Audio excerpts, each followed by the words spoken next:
நமது பெற்றோர்கள் நமக்காக செய்த தியாகங்கள் பல நேரங்களில் நமக்கு தெரிவதே இல்லை. அவர்கள் பசியோடு இருந்தாலும் நமக்கு உணவளித்ததும், அவர்கள் பழைய சட்டையை அணிந்தாலும் நமக்கு நல்ல உடைகளை வாங்கி தந்ததும் ஒரு மௌனமான காவியம். ஒரு கட்டத்தில் நாம் வளர்ந்து சொந்த காலில் நிற்கும்போது அந்த தியாகங்களை நினைவு கூர்ந்து அவர்களுக்கு திரும்ப செய்யும் ஒவ்வொரு சிறு செயலும் அவர்களின் வாழ்நாள் சாதனையாக மாறும்.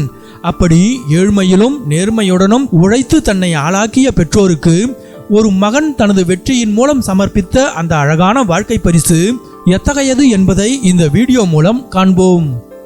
சேத்தன் டாம்பே என்ற இளைஞர் தனது சமூக வலைதள பக்கத்தில் ஒரு வீடியோவை பகிர்ந்துள்ளார். அதில் தனது வாழ்நாளில் ஒரு முறை கூட சுற்றுலா சென்றிராத தன் பெற்றோரை முதல் முறையாக ஒரு பெரிய விடுமுறை சுற்றுலாவுக்கு அழைத்து சென்றுள்ளார். அது வெறும் பயணம் மட்டுமல்ல, தன் வளர்ச்சிக்காக பல ஆண்டுகள் உழைத்த பெற்றோருக்கு அவர் காட்டிய நன்றி கடன்.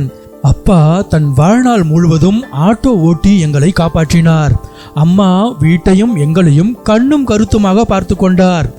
அவர்கள் தங்களுக்காக எதையுமே கேட்டுக்கொண்டதில்லை, மற்றவர்களுக்கு கொடுப்பதை மட்டுமே அறிந்தவர்கள் என சேத்தன் தனது பெற்றோரின் தியாகத்தை உருக்கமாக நினைவு கூர்ந்துள்ளார். இந்த சுற்றுலாவின் போது தன் பெற்றோரின் புதிய முகத்தை சேத்தன் கண்டார். எப்போதும் பொறுப்புடனும் தயக்கத்துடனும் இருக்கும் அப்பா ஒருபுறம் பெருமையுடன் இதையெல்லாம் ரசிக்க, அம்மாவோ ஒரு அதிரடி அட்வென்ச்சர் வீராங்கனையாகவே மாறிவிட்டார். பாராகிளைடிங் முதல் ஏடிவி வண்டி ஓட்டுவது வரை அனைத்தையும் ஆசை தீர செய்து மகிழ்ந்தார் அந்த தாய்.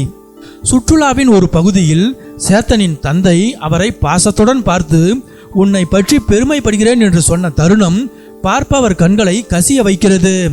அவர்கள் மற்றவர்களுக்காக உழைத்த காலம் போய் இப்போது அவர்களுக்காக அவர்கள் வாழ்வதை பார்ப்பதே என் வாழ்வின் மிகப்பெரிய சாதனை என்று சேத்தன் நெகிழ்ந்துள்ளார். இந்த வீடியோவை பார்த்து வரும் பலரும் நமது வாழ்க்கையை அமைத்து கொடுத்த அந்த நிழல் நாயகர்களுக்கு நாம் செய்ய வேண்டிய ஆகச்சிறந்த மரியாதை இதுதான் என பாராட்டி வருகின்றனர்.